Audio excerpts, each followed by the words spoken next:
yaxşı ki bizim müəllimimiz. Ne yaxşı bizim müəllimimiz olmuş.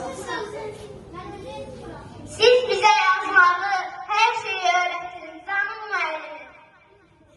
Aziz müəllimim, sizi çox istəyirəm. Ben de sizi çok isteyirik.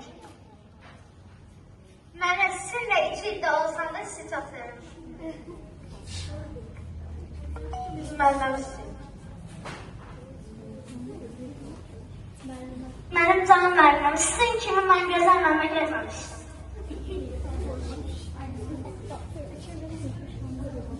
Mənə yaxşı ki bizim müəllimimizsiniz.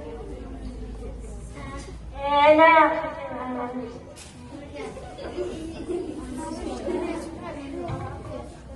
Bizim yaxşı ki müəllimimizə sizi çok sevirik.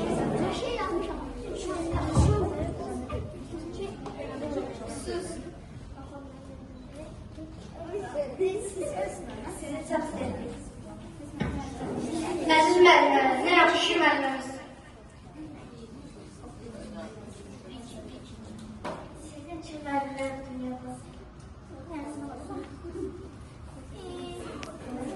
Yaxşı ki bizim müəllimimiz.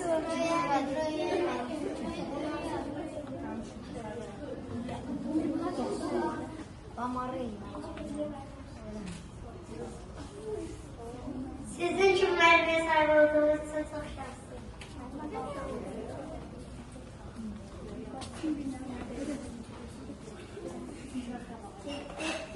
Müəllimə sizə dərs verirsiniz, həmişə gəlinizdə verəcəksiniz. Öyle çok şöyle. Çok şöyle. Göz geldi. 4 yıl boyunca sevdiğiniz müəlliməsiniz. Ben sizi çok seviyorum. Nə yaxşı ki bizim müəllimimizsiniz. Ən əziz müəllimimiz, sizi çox sevirik. Doğrudur ki bizimden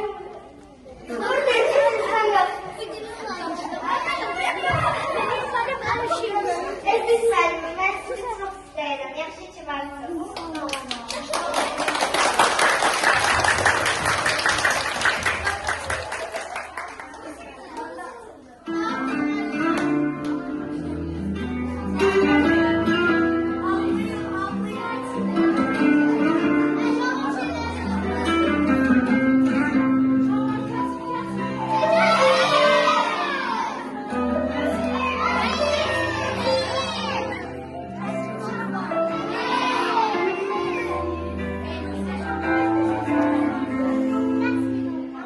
Bazen şirin yuxularda dönüşümdə keçib